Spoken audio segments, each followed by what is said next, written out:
আজ আমি তোমাদের শিখাবো কি করে পটল আর আলু দিয়ে নিরামিষ ঝোলটা রান্না করতে হয়।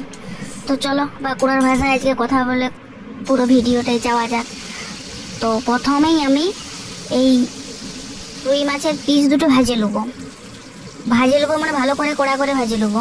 আমার আবার ওই কাঁচা কাঁচা ভাজা বাবা পছন্দ হয় না। তারপরে এইদিকে এই আদা কাঁচা লঙ্কা আর অল্প করে জিরা ভিজায় রেখেছিলাম জলে। তো সেই তিনটাকে আমি ভালোটি করে বেটে নেবো, একদম মিহি বাটা করে বেটে নেবো। তারপরে এই যে মাছগুলো ভাজা হয়ে গেছে আলাদা করে তুলে রাখছি, দেখতে পাচ্ছ। তারপর ওই তেলটার মধ্যে হালকা আবার একটুখানি তেল দিলাম, নুন দিলাম, হলুদ দিলাম।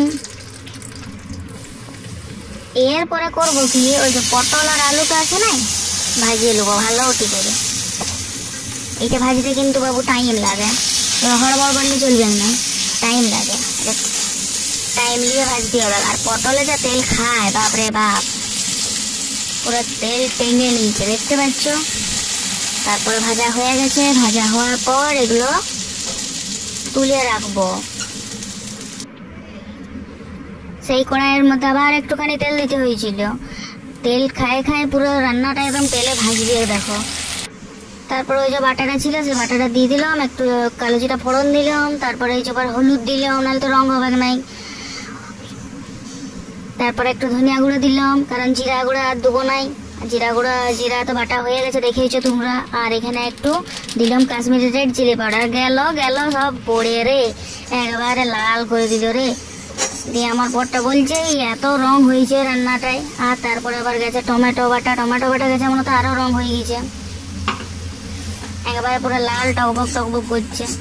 ওকে তোর বুঝাতে পারছি নি যেটা আমি ঝাল লঙ্কার গুঁড়া দিইনি বলে।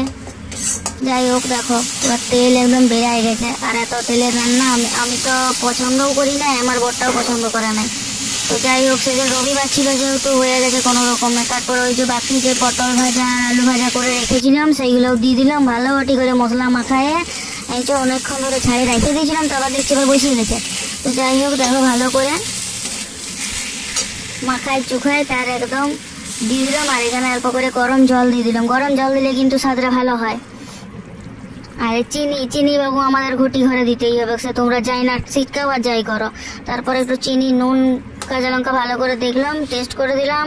তোরা ফুটছিল, মাছগুলো দিয়ে দিলাম ভালোটি করে ঝুলটি কষিয়ে ফুটালাম। ফুটানোর পরে একটুখানি গরম মশলা দিয়ে দিলাম, বাস আর কি দরকার, আর কিচ্ছু দরকার নাই। গরম মশলা দিয়ে হালকা করে ফুটাইয়ে আর এই যে দেখো রেডি হয়ে গেছে। গরম গরম ভাতের সঙ্গে চা ফাটাফাটি খেতে লাগিয়েছিল, কি বলবো। তোমরা যদি বানাও আমাকে অবশ্যই জানাবে। আজকের মতো টাটা।